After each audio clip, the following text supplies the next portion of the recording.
Un quotidien pakistanais pro-taliban révèle la stratégie du Qatar pour inciter les participants à la Coupe du Monde de la FIFA à se convertir à l'islam. Pas besoin de réussir pour persévérer, mais ça aide le Qatar à lancer ses chaînes sport en 2012. 3 chaînes, un multiplex beIN Sports Max de 7 chaînes, un réseau international piloté depuis Paris, 14 millions d'abonnés, un succès commercial. Ceux qui craignaient que cette initiative masque une volonté de prosélytisme ont été traités d'islamophobes, peinent à jouir de surcroît. À leur décharge, aucun bilan de la réussite du Subliminal Business n'a été publié. Coupe du monde de foot au Qatar.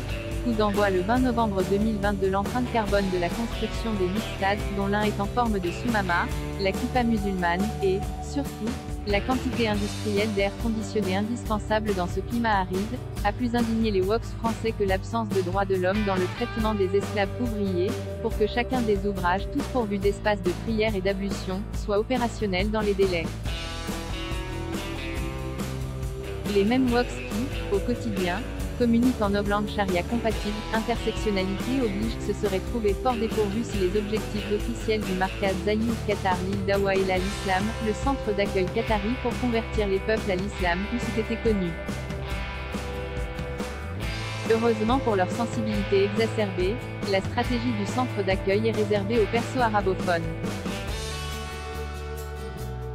Un quotidien pakistanais a vendu la mèche. La dite mèche aurait dû faire exploser d'indignation les Occidentaux, mais la langue officielle au Pakistan étant l'ourdou, nul ne la parle chez les koufars.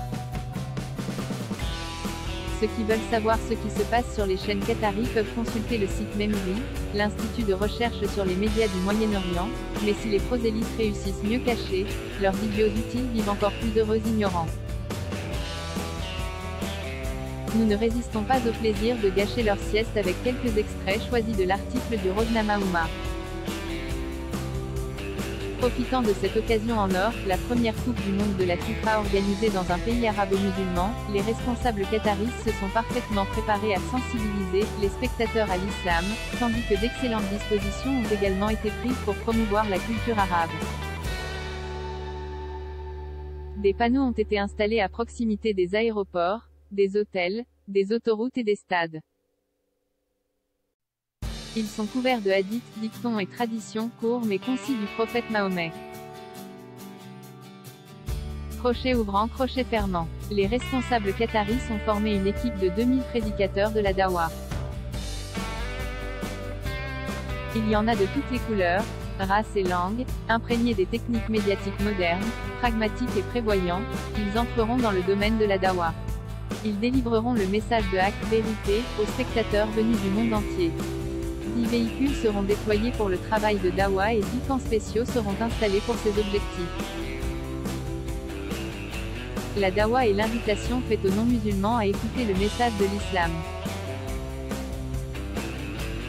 C'est une technique de prosélytisme religieux qu'utilisent différents courants musulmans pour étendre leur zone de chalandise.